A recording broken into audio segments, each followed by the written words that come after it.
Welcome to all in our channel. بسم اللہ الرحمن الرحیم۔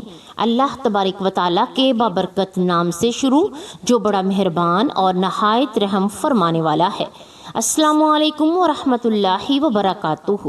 پیارے ناظرین، اس ویڈیو کا مقصد آپ تک حقیقت پہنچانا ہے، کیونکہ ہم جانتے ہیں کہ یہ زندگی ایک بار ملی ہے اور آپ سے کہیں کوئی ایسا کام نہ ہو جائے کہ آپ جہنم میں ڈال دیے جاؤ۔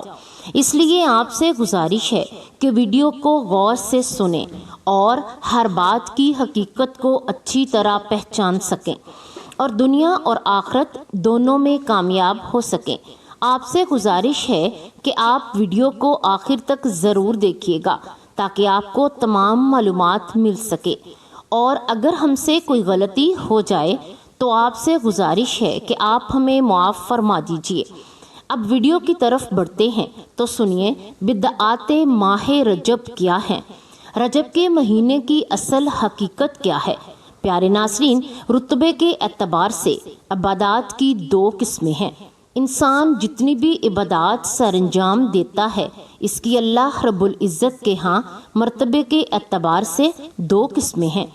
ایک جو مکان کے بدلنے کے ساتھ مرتبے کے اعتبار سے بدلتی رہتی ہے، دوسری جو زمانے کے بدلنے سے مرتبے کے اعتبار سے بدلتی رہتی ہیں۔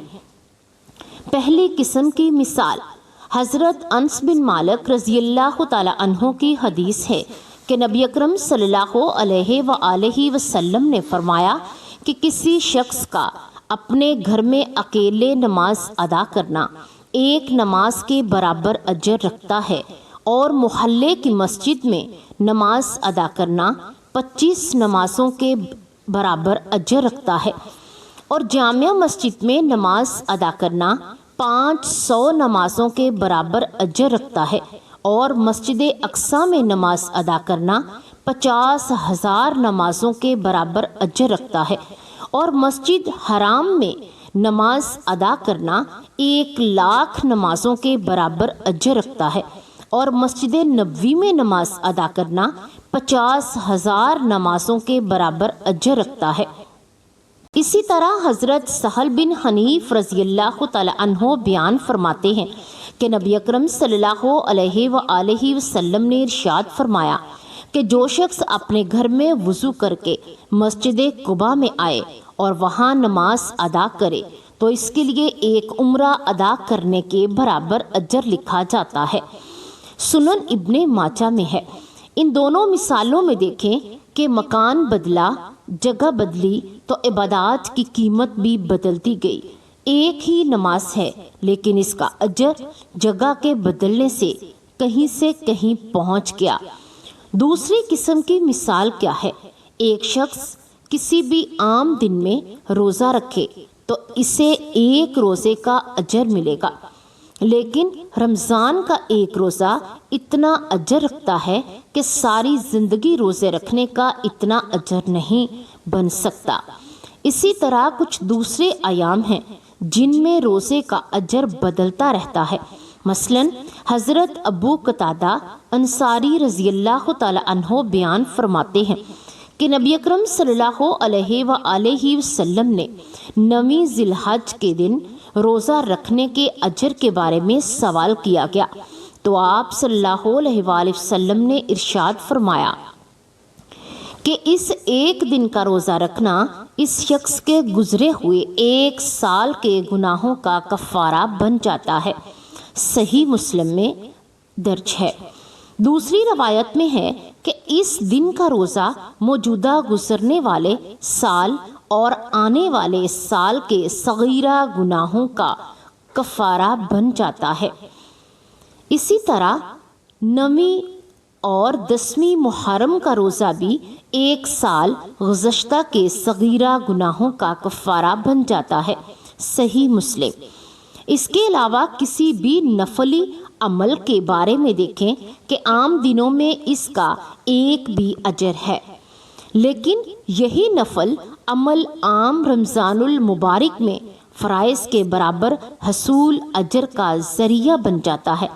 دن میں ادا کی گئی نفل نماز اور رات کے وقت ادا کی گئی نفل نماز نماز تہجد کے اجر میں زمین آسمان کا فرق ہے۔ نماز تہجد کو حدیث پاک میں افضل الصلاۃ بعد الفریضہ کہا گیا، صحیح مسلم۔ اور پھر صرف اس پر بس نہیں بلکہ عام راتوں میں ادا کی گئی نفلی نمازیں ایک طرف اور لیلۃ القدر میں ادا کی گئی نفل نماز دوسری طرف، دونوں کے اجر و ثواب میں مشرق و مغرب کا فرق ہے۔ اس کے بارے میں تو فرمایا گیا لیلۃ القدر خیر من الف شہر۔ مدرجہ بالا مثالوں سے بخوبی واضح ہو گیا کہ زمانے کے بدلنے سے اللہ کے ہاں عبادات کا بھی رتبہ بدل جاتا ہے، لیکن اس جگہ ایک بات کا خیال رکھنا نہایت ضروری ہے کہ مختلف زمانوں میں جن جن عبادات سے متعلق اجر و ثواب کی زیادتی بتلائی گئی ہے وہ سب کی سب منزل من اللہ ہیں۔ ان کے اجر و ثواب کی زیادتی کی خبر بذریعہ وحی بزبان نبوت معلوم ہوئی ہے۔ انسان خود اپنی چاہت سے، اپنی سوچ سے کسی خاص دن میں کسی خاص عبادت کا الگ سے کوئی اجر مقرر نہیں کر سکتا۔ رجب کا مہینہ سال کے خاص مہینوں میں ایک خاص مہینہ رجب المرجب بھی ہے۔ اس مہینے کی سب سے پہلی خصوصیت اس مہینے کا اشہر الحرم میں ہونا ہے۔ صحیح بخاری کتاب بدء الخلق باب ماجہ، شاہ ولی اللہ محدث دہلوی رحمۃ اللہ علیہ فرماتے ہیں کہ ملت ابراہیمی میں یہ 4 مہینے ادب و احترام کے تھے۔ اللہ تعالیٰ نے ان کی حرمت کو برقرار رکھا اور مشرکین عرب نے جو اس میں تحریف کی تھی اس کی نفی فرما دی۔ معرف القرآن۔ رجب کی پہلی رات حضرت انس رضی اللہ تعالی عنہ بیان فرماتے ہیں کہ جب نبی اکرم صلی اللہ علیہ وآلہ وسلم رجب کے مہینہ کا چاند دیکھتے تو یہ دعا فرمایا کرتے تھے، اللہم بارک لنا فی رجب و شعبان و بلغنا رمضان۔ کتاب الجمعہ۔ ہمارے لیے رجب اور شعبان کے مہینوں میں برکت عطا فرما اور ہمیں رمضان کے مہینے تک پہنچا دے۔ ملا علی قاری رحمۃ اللہ علیہ اس حدیث کی تشریح میں فرماتے ہیں کہ ان مہینوں میں ہماری طاعت عبادت میں برکت عطا فرما اور ہماری عمر لمبی کر کے رمضان تک پہنچا تاکہ رمضان کے اعمال، روزہ اور تراویح وغیرہ کی سعادت حاصل کر سکیں۔ ماہ رجب کے چاند کو دیکھ کر نبی کریم صلی اللہ علیہ وآلہ وسلم دعا فرماتے تھے۔ اسی کے ساتھ بعض روایات سے اس رات میں قبولیت دعا کا بھی پتہ چلتا ہے، جیسا کہ مصنف عبد الرازق میں حضرت عبداللہ بن عمر رضی اللہ تعالی عنہ کا ایک اثر نقل کیا گیا ہے۔ انہوں نے فرمایا 5 راتیں ایسی ہیں جن میں دعا رد نہیں کی جاتی، وہ شب جمعہ، رجب کی پہلی رات، شعبان کی 15ویں رات، عید الفطر کی رات اور عید الاضحیٰ کی رات ہے۔ مصنف عبد الرازق الحدیث۔ ماہ رجب میں روزہ رکھنے سے متعلق الگ سے کوئی خاص فضیلت منقول نہیں ہے۔ حافظ ابن حجر رحمۃ اللہ علیہ نے ایک خاص کتاب تبین العجب بما ورد وفی فضل الرجب لکھی ہے، جس میں انہوں نے بہت سی احادیث کو جمع کر کے ان کی اسناد دی اور حیثیت کو واضح کیا جو فضائل رجب سے متعلق نہایت ضعیف یا موضوع تھیں۔ آپ نے فرمایا کہ ماہ رجب میں خاص رجب کی وجہ سے کسی روزے کی مخصوص فضیلت صحیح احادیث سے ثابت نہیں ہے۔ البتہ روزہ خود ایک نیک عمل ہے اور پھر رجب کا اشہر حرم میں سے ہونا تو یہ دونوں مل کر عام دنوں سے زائد حصول اجر کا باعث بن جاتے ہیں۔ لہٰذا اس مہینے میں کسی بھی دن کسی خاص متعین اجر کے اعتقاد کے بغیر روزہ رکھنا یقیناً مستحب اور حصول خیر کا ذریعہ ہوگا۔ مولانا اشرف علی تھانوی صاحب رحمۃ اللہ علیہ امداد الفتویٰ میں کہتے ہیں، ایک سوال کے جواب میں ارشاد فرمایا کہ دوسری حیثیت رجب میں صرف شہر حرام ہونے کی ہے، جو اس رجب میں اور بقیہ اشہر حرم میں مشترک ہیں۔ پہلی حیثیت سے قطع نظر صرف ایک دوسری حیثیت سے اس میں روزہ رکھنے کو منسوب فرمایا گیا۔ چنانچہ کسی دن کو خاص کر کے روزہ رکھنے اور اس کے بارے میں عجیب و غریب فضائل بیان کرنے کی مثال یعنی رجب کا روزہ ہے، جو عوام الناس میں ہزروی روزہ کے نام سے مشہور ہے۔ ماہ رجب کی بدعات کیا ہیں؟ اسلام سے قبل ہی سے ماہ رجب میں بہت سی رسومات اور منکرات رائج تھیں، جن کو اسلام نے یکسر ختم کر کے رکھ دیا۔ ان میں رجب کے مہینے میں قربانی کا اہتمام، جس کو حدیث پاک کی اصطلاح میں عطیرہ کے نام سے واضح کیا گیا، اس مہینے میں زکوٰۃ کی ادائیگی، اور پھر موجودہ زمانے میں ان کے علاوہ بی بی فاطمہ کی کہانی، رجب کے کنڈوں کی رسم، رجب کی شب جشن شب معراج اور اگلے دن کا روزہ جس کو ہزاری روزہ کہا جاتا ہے، وغیرہ وغیرہ، سب ایسی رسومات بدعات ہیں جن کا اسلام میں کوئی ثبوت نہیں ہے۔ ذیل میں رجب سے متعلق ہونے والی منکرات اور ہزاری روزے سے متعلق کچھ عرض کیا جائے گا۔ 27ویں رجب شب معراج۔ رجب کی 27ویں شب میں موجودہ زمانے میں طرح طرح سے خرافات پائی جاتی ہیں۔ اس رات حلوہ پکانا، رنگین جھنڈیاں، آتش بازی اور مٹی کے چراغوں کو جلا کر گھروں کے در و دیوار پر رکھنا وغیرہ وغیرہ، جن کا شرعی حکم یہ ہے کہ اگر ان کو عبادات اور ثواب سمجھ کر کیا جاتا ہے تو یہ بدعت کہلائیں گی، کیونکہ نہ تو ان سب امور کو ہمارے نبی کریم صلی اللہ علیہ وآلہ وسلم نے بنفس نفیس کیا، نہ ان کے کرنے کا حکم دیا، اور نہ ہی آپ صلی اللہ علیہ وآلہ وسلم کے اصحاب رضوان اللہ علیہ اجمعین نے کیا، اور نہ ہی کرنے کا حکم دیا۔ اور اگر ان امور کو عبادت سمجھ کے نہیں کیا جاتا بلکہ بطور رسم کیا جاتا ہے تو ان میں فضول خرچی اور اسراف اور آتش بازی کی صورت میں جانی نقصان کا خدشہ سب امور شرعن حرام ہیں۔ ان تمام امور کو اس بنیاد پر سر انجام دیا جاتا ہے کہ 27ویں رجب میں نبی کریم صلی اللہ علیہ وآلہ وسلم کو شب معراج کروایا گیا۔ عوام کو اس رات اس اہتمام سے پتہ چلتا ہے کہ رجب کی 27ویں شب کو ہی حتمی اور قطعی طور پر شب معراج سمجھا جاتا ہے، حالانکہ آپ صلی اللہ علیہ وآلہ وسلم کو شب معراج کب کروایا گیا، اس بارے میں تاریخ، مہینے بلکہ سال میں بھی بہت زیادہ اختلاف پایا جاتا ہے، جس کی بنا پر 27ویں شب کو ہی شب معراج قرار دینا یکسر غلط ہے، اگرچہ مشہور قول یہی ہے۔ دوسری بات، شب معراج جس رات یا مہینے میں بھی ہو، اسی رات میں کسی قسم کی بھی متعین عبادت شریعت میں منقول نہیں۔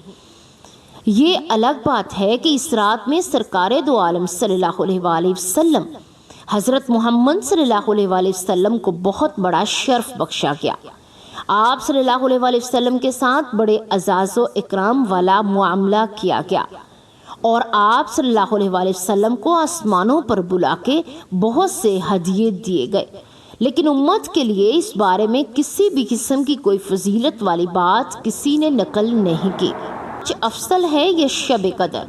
شیخ الاسلام علامہ ابن تیمیہ رحمۃ اللہ علیہ سے پوچھا گیا کہ ان دونوں راتوں میں شب قدر اور شب معراج میں کون سی رات افضل ہے، تو انہوں نے جواب دیا کہ نبی اکرم صلی اللہ علیہ وآلہ وسلم کے حق میں لیلۃ المعراج افضل ہے، اور امت کے حق میں لیلۃ القدر، اس لیے کہ اس رات میں جن انعامات سے نبی اکرم صلی اللہ علیہ وآلہ وسلم کو مختص کیا گیا وہ ان انعامات سے کہیں بڑھ کے ہیں۔ جو انعامات آپ صلی اللہ علیہ وآلہ وسلم کو شب قدر میں نصیب ہوئیں، اور امت کو جو حصہ انعامات شب قدر میں نصیب ہوا وہ اس سے کامل ہے جو امت کو شب معراج میں حاصل ہوا۔ اگرچہ امتیوں کے لیے شب معراج میں بھی بہت بڑا اعزاز ہے، لیکن اصل فضل، شرف اور اعلیٰ مرتبہ اسی ہستی کے لیے ہے معراج کروائی گئی صلی اللہ علیہ وآلہ وسلم۔ علامہ ابن قیم الجوزیہ رحمۃ اللہ علیہ نے بھی اسی قسم کا ایک لمبا سوال و جواب ابن تمیمہ رحمۃ اللہ علیہ کا نقل کیا ہے، اور اس کے بعد لکھا ہے کہ اس جیسے امور میں کلام کرنے کے لیے قطعی حقائق کی ضرورت ہوتی ہے، اور ان کا علم وحی کے بغیر ممکن نہیں، اور اس معاملے میں کسی تعین کے بارے میں وحی خاموش ہے، لہٰذا بغیر علم کے اس بارے میں کلام کرنا جائز نہیں ہے۔ چنانچہ جب اتنی بات متعین ہو گئی کہ امت کے حق میں شب معراج کی کوئی فضیلت منصوص نہیں، علاوہ اس بات کے کہ اس رات کا 27 رجب کو ہی ہونا بھی قطعی نہیں ہے، تو اس رات کو یا اس کے دن کو کسی عبادت کے لیے جداگانہ طور پر متعین کرنا کس طرح درست نہیں ہے۔ علم شب معراج کے وقت وقوع کے بارے میں جمہور علماء کی تحقیق پیش کی جاتی ہے۔ واقعہ معراج کب پیش آیا؟ علماء سیر کا اس میں اختلاف ہے کہ آپ صلی اللہ علیہ وآلہ وسلم کو معراج کب کروائی گئی۔ اس بارے میں یعنی جس سال میں معراج کروائی گئی عموماً 10 اقوال ملتے ہیں۔ اکثر علماء کے نزدیک اتنی بات تو متعین ہے کہ واقعہ معراج بعثت کے بعد پیش آیا، البتہ بعثت کے بعد کے زمانہ میں اختلاف ہے۔ چنانچہ نمبر 1 ابن سعد کا قول ہے کہ معراج ہجرت سے 1 سال قبل کروائی گئی۔ نمبر 2 ابن جوزی کا قول ہے کہ معراج ہجرت سے 8 ماہ قبل ہوئی۔ نمبر 3 ابو ربیع بن سالم سے روایت کا کہنا ہے کہ ہجرت سے 6 ماہ قبل ہوئی۔ نمبر 4 ابراہیم الحربی کا کہنا ہے کہ ہجرت سے 11 ماہ قبل ہوئی، اور نمبر 5 ابن عبد البر کی رائے ہجرت سے 1 سال اور 2 ماہ قبل کی ہے۔ نمبر 6 ابن فارس کی رائے ہجرت سے 1 سال اور 3 ماہ قبل کی ہے۔ نمبر 7 سدی نے ہجرت سے 1 سال اور 5 ماہ قبل کا قول نقل کیا ہے۔ نمبر 8 ابن الاسیر نے ہجرت سے 3 سال قبل کا قول اختیار کیا ہے۔ نمبر 9 زہری سے نقل کیا گیا ہے کہ واقعہ معراج ہجرت سے 5 سال قبل پیش آیا۔ نمبر 10 ایک قول بعثت سے پہلے وقوع معراج کا بھی ہے، لیکن یہ قول شاذ ہے، اس کو تسلیم نہیں کیا گیا۔ ان اقوال میں سے سب سے زیادہ مشہور قول جس کو ترجیح دی گئی ہے وہ ہجرت سے 1 سال قبل کا ہے۔ فتح الباری معراج کس مہینے میں ہوئی؟ جس طرح وقوع معراج کے سال میں اختلاف ہے، اسی طرح مہینے کی تعین میں بھی اختلاف ہے۔ واقعہ معراج کس مہینے میں پیش آیا؟ اس بارے میں بعض جگہ 5 مہینوں کا ذکر مختلف اقوال سے ملتا ہے اور بعض جگہ 6 مہینوں کا۔ نمبر 1 بہت سارے علماء کے نزدیک ربیع الاول کے مہینے میں واقعہ معراج پیش آیا۔ نمبر 2 ابراہیم بن اسحاق الحربی نے ربیع الاخر کے مہینے میں معراج کا ہونا لکھا ہے، اور نمبر 3 عبد الغنی بن سرور المقدسی نے رجب کے مہینے کو ترجیح دی، یہی قول مشہور بھی ہے۔ نمبر 4 سدی نے شوال میں معراج کا ہونا لکھا ہے۔ نمبر 5 ابن فارس نے ذی الحجہ میں معراج کا ہونا لکھا ہے۔ شرح المواہب للزرقانی معراج کس رات میں ہوئی؟ علامہ زرقانی نے لکھا ہے کہ اس بارے میں 3 اقوال مشہور ہیں۔ پہلا قول جمعے کی رات کا ہے، دوسرا قول ہفتہ کی رات، اور تیسرا قول پیر کی رات ہے۔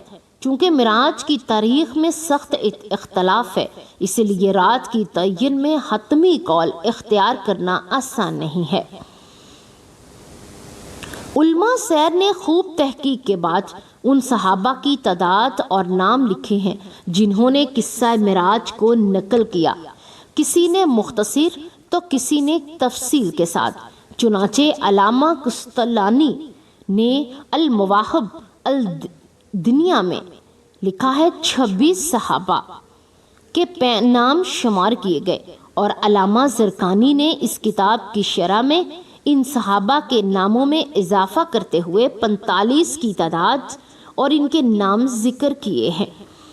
الزرقانی لکھتے ہیں، اس تفصیل کے بعد قابل غور بات یہ ہے کہ اس قصے کی تفصیل بیان کرنے والے اصحاب رسول کی اتنی بڑی تعداد ہے کہ اس کے باوجود جس رات میں یہ واقعہ پیش آیا، اس رات کی حتمی تاریخ کسی نے بھی نقل نہیں کی۔ آخر کیوں؟ کتب سیر میں غور کرنے کے بعد سوائے اس کے کہ کوئی اور بات سمجھ میں نہیں آتی۔ اگرچہ اس رات میں اتنا بڑا واقعہ پیش آیا، لیکن اسی کی بنا پر اس رات کو کسی مخصوص عبادت کے لیے متعین کرنا نہ تو کسی کو سوجا اور نہ ہی زبان نبوت سے اس بارے میں کوئی حکم صادر ہوا، اور نہ ہی اس رات کی اس طرح سے تعظیم کسی بھی صحابی رسول کے ذہن میں پیدا ہوئی۔ لیکن اس کے باوجود سوال پھر بھی باقی رہتا ہے کہ اگرچہ اس سے کوئی حکم شرعی وابستہ نہیں تھا، تاہم وقت قضائے محبت ہی اسی طرف توجہ کی جاتی ہے۔ جب حضور اکرم صلی اللہ علیہ وآلہ وسلم کے خد و خال اور نقش و نگار کو بھی بمقتضائے محبت ضبط کرنے کا اہتمام کیا جائے تو آخر اس شب سے اس قدر بے اعتنائی کی کیا وجہ ہے؟ کہ اس سوال کے جواب میں حضرت مولانا مفتی رشید احمد صاحب لدھیانوی فرماتے ہیں کہ اس شب میں خرافات و بدعات کی برمار کا شدید خطرہ تھا۔ حضور صلی اللہ علیہ وآلہ وسلم اور حضرات صحابہ کرام رضی اللہ تعالی عنہ نے سد باب کی غرض سے اس کو مبہم رکھنا ہی ضروری سمجھا۔ صحابہ کرام رضی اللہ تعالی عنہ کا عشق رسول صلی اللہ علیہ وآلہ وسلم، کیا کسی بھی درجے میں یہ بات سوچی جا سکتی ہے کہ العیاذ باللہ صحابہ کرام رضوان اللہ علیہ کو نبی اکرم صلی اللہ علیہ وآلہ وسلم سے عشق و محبت نہ تھی، یا کوئی اس رات میں نبی اکرم صلی اللہ علیہ وآلہ وسلم کو ملنے والے اتنے بڑے اعزاز کی خوشی نہیں ہوئی؟ ہرگز نہیں۔ ان سے بڑا عاشق رسول کوئی اور ہو ہی نہیں سکتا، لیکن ان کا عشق حقیقی تھا جس کی بنا پر ان سے کوئی ایسا فعل سرزد ہو ہی نہیں سکتا تھا جو سرکار دو عالم صلی اللہ علیہ وآلہ وسلم کی منشا کے خلاف ہوتا۔ وہ تو خیر کے کاموں کی طرف بہت تیزی سے لپکنے والے تھے، لہٰذا اگر اس رات میں کوئی مخصوص عبادت ہوتی تو وہ ضرور اسے سر انجام دیتے اور اسے امت تک بھی پہنچاتے، لیکن ایسا کوئی بھی اقدام صحابہ رضوان اللہ اجمعین کی تاریخ میں نہیں ہوا۔ تو جب کوئی خیر کا کام ان کو نہیں سوجا تو وہ خیر ہو ہی نہیں سکتا، بلکہ وہ بدعت ہوگا، جیسا کہ علامہ شاطبی نے حضرت حذیفہ رضی اللہ تعالی عنہ کا قول نقل کیا ہے، کلو عبادتن لم یتعبدها اصحاب رسول اللہ صلی اللہ علیہ وآلہ وسلم فلا تعبدوها۔ باب فی الفرق میں ہے کہ ہر وہ عبادت جسے صحابہ اکرام رضی اللہ تعالی عنہ نے نہیں کیا سو تم بھی اسے مت کرو۔ بدعات کی پہچان کے لیے معیار کیا ہے؟ تفسیر ابن کثیر میں لکھا ہے، ترجمہ اہل سنت والی جماعت یہ فرماتے ہیں کہ جو فعل حضرات صحابہ رضوان اللہ علیہ سے ثابت نہیں ہو تو اس کا کرنا بدعت ہے، کیونکہ اگر وہ اچھا کام ہوتا تو ضرور حضرات صحابہ رضوان اللہ علیہ ہم سے پہلے اس کام کو کرتے۔ اس لیے انہوں نے کسی نیک اور عمدہ خصلت کو تشنا عمل نہیں چھوڑا، بلکہ وہ ہر نیک کام میں سبقت لے گئے۔ اصطلاحی خطبات سے ایک اقتباس ہے۔ حضرت مولانا مفتی محمد تقی عثمانی صاحب زید مجدہ فرماتے ہیں کہ 27 رجب کی شب کے بارے میں یہ مشہور ہو گیا ہے کہ یہ شب معراج ہے، اور اس شب کو بھی اسی طرح گزارنا چاہیے جس طرح کے شب قدر گزاری جاتی ہے، اور جو فضیلت شب قدر کی ہے کمن بیشن شب معراج کی بھی وہی فضیلت سمجھی جاتی ہے۔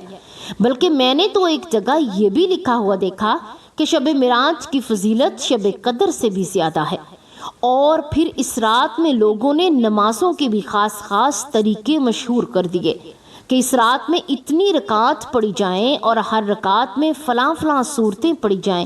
خدا جانے کیا کیا تفصیلات اس نماز کے بارے میں مشہور ہو گئیں۔ خوب سمجھ لیجئے، یہ سب بے اصل باتیں ہیں، شریعت میں ان کی کوئی بھی اصل بنیاد نہیں ہے۔ سب سے پہلی بات تو یہ کہ 27 رجب کے بارے میں یقینی طور پر نہیں کہا جا سکتا کہ یہ وہی رات ہے جس میں نبی کریم صلی اللہ علیہ وآلہ وسلم پر معراج پر تشریف لے گئے، کیونکہ اس باب میں مختلف روایتیں ہیں۔ بعض روایتوں سے معلوم ہوتا ہے کہ آپ ربیع الاول کے مہینے میں تشریف لے گئے، بعض روایتوں میں رجب کا ذکر ہے، بعض روایتوں میں کوئی اور مہینہ بیان کیا گیا۔ پورے یقین کے ساتھ نہیں کہا جا سکتا کہ کون سی رات صحیح معنوں میں معراج کی رات تھی جس میں حضرت محمد صلی اللہ علیہ وآلہ وسلم معراج پر تشریف لے گئے۔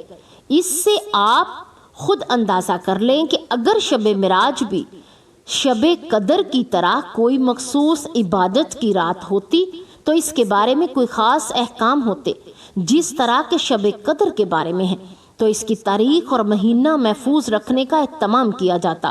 لیکن چونکہ شب معراج کی تاریخ محفوظ نہیں تو اب یقینی طور پر 27 رجب کو شب معراج قرار دینا درست نہیں ہے۔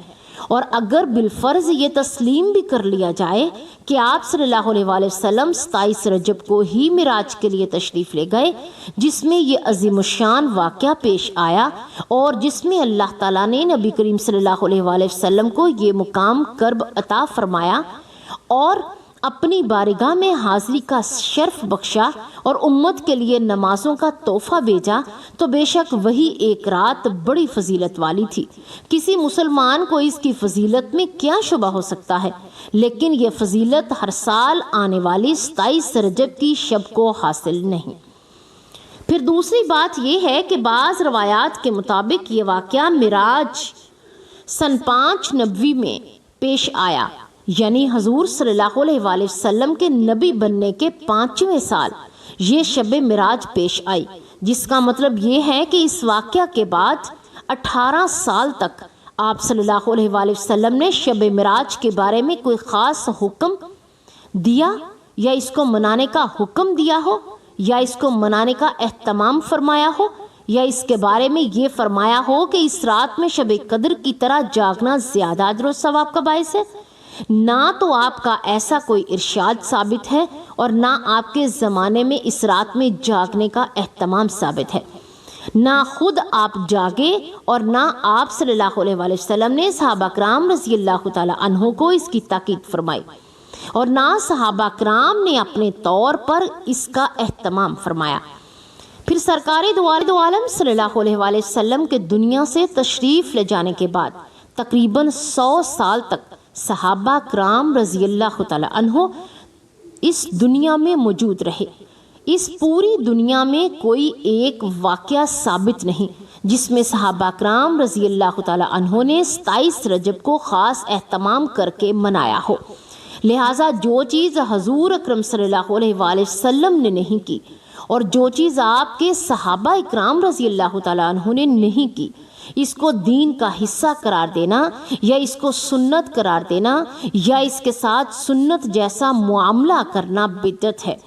اگر کوئی شخص یہ کہے کہ میں الیاس باللہ حضور صلی اللہ علیہ وآلہ وسلم سے زیادہ جانتا ہوں کہ کون سی رات زیادہ فضیلت والی ہے، یا کوئی شخص یہ کہے کہ صحابہ کرام رضی اللہ تعالیٰ عنہ سے زیادہ مجھے عبادت کا ذوق ہے، اگر صحابہ کرام رضی اللہ تعالیٰ عنہ نے یہ عمل کیا تو میں اس کو کروں گا، تو اس کے برابر کوئی احمق نہیں۔ حقیقت یہ ہے کہ صحابہ کرام رضی اللہ تعالیٰ عنہ، تابعین رحمت اللہ علیہ اور تبع تابعین رحمت اللہ تعالیٰ دین کو زیادہ سے زیادہ جاننے والے، دین کو خوب سمجھنے والے اور دین پر مکمل طور پر عمل کرنے والے تھے۔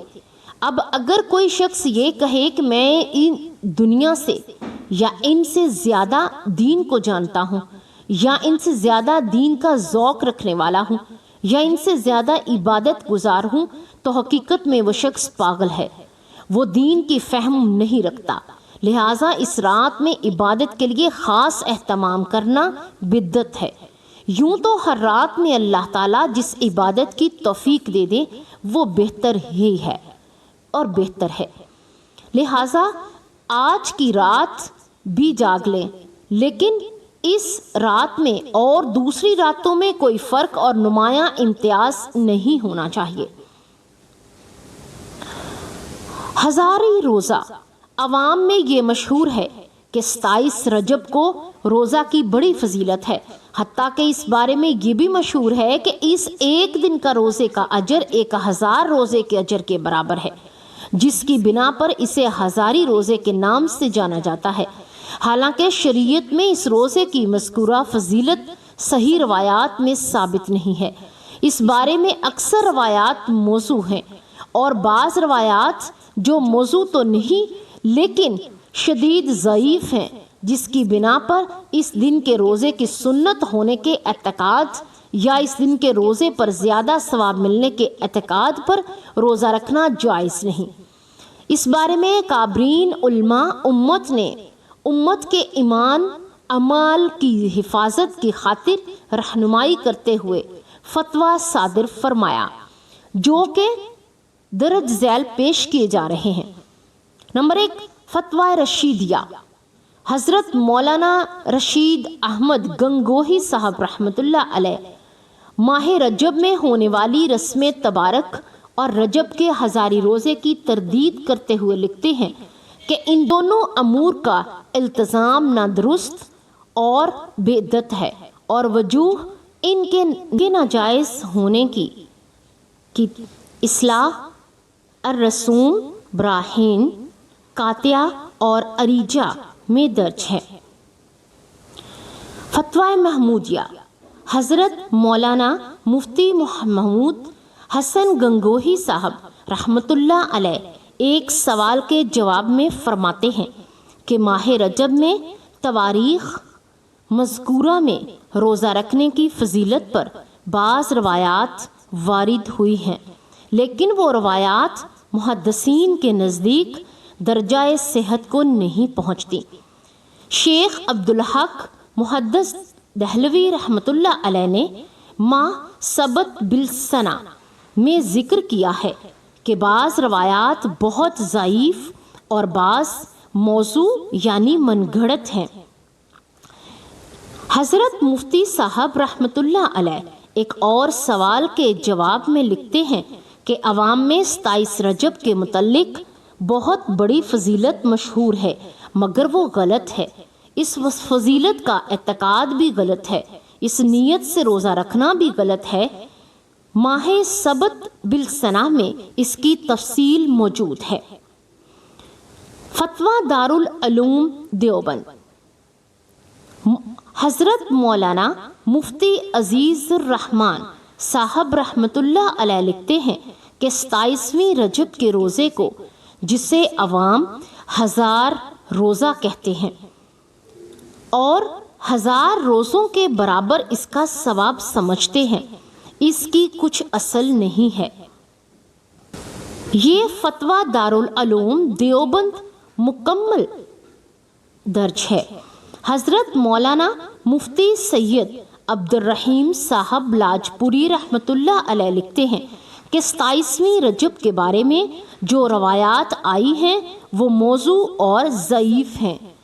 صحیح اور قابل اعتماد نہیں، لہٰذا 27ویں رجب کا روزہ عاشورہ کی طرح مسنون سمجھ کر 1000 روزوں کا ثواب ملے گا۔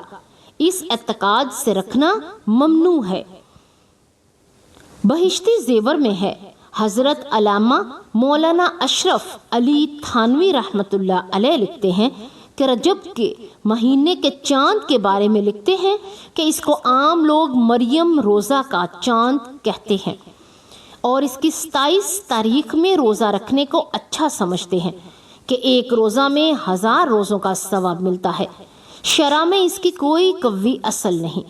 اگر نفل روزہ رکھنے کو دل چاہے، اختیار ہے، خدا تعالیٰ جتنا چاہیں ثواب دیں گے، اور اپنی طرف سے 1000 یا لاکھ مقرر نہ سمجھے۔ بعض جگہ اس مہینے میں تبارک کی روٹیاں اور پکتی ہیں، یہ بھی من گھڑت باتیں ہیں۔ شرع میں اس کا کوئی حکم نہیں، نہ اس پر کوئی ثواب کا وعدہ ہے۔ اسی واسطے ایسے کام کرنے کو دین کی بات سمجھنا گناہ ہے۔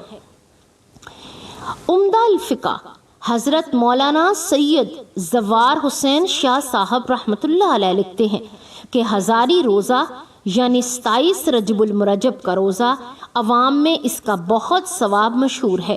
بعض احادیث موضوعہ یعنی من گھڑت احادیث میں ان کی فضیلت آئی ہے، لیکن صحیح احادیث اور فقہ کی معتبر کتابوں میں اس کی کوئی اصل نہیں ہے، بلکہ بعض روایات میں ممانت آئی ہے۔ پس اس کو ضروری اور واجب کی مانند سمجھ کر روزہ رکھنا یا 1000 روزے کے برابر ثواب سمجھ کر رکھنا بدعت اور منع ہے۔ خلاصہ کلام یہ ہے کہ مدرجہ بالا تفصیل سے 27 رجب کے روزے کی بے سند اور بے بنیاد مشہور ہونے والی فضیلت کی حقیقت اچھی طرح واضح ہو جاتی ہے۔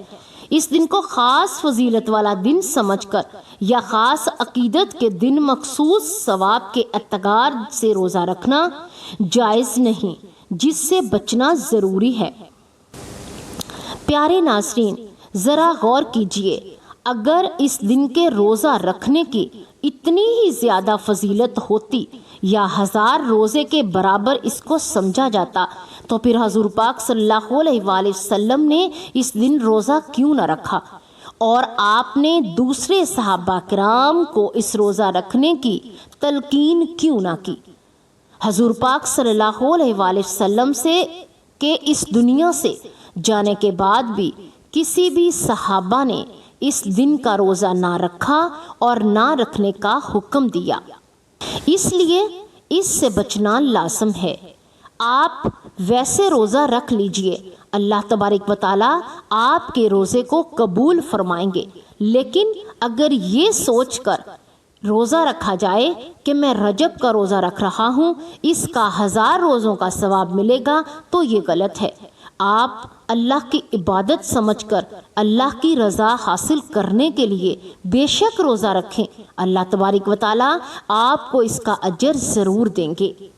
اللہ رب العزت محض اپنے فضل و کرم سے صحیح احکامات پر عمل پیرا ہونے کی اور ان کو اوروں تک پہنچانے کی توفیق عطا فرمائے۔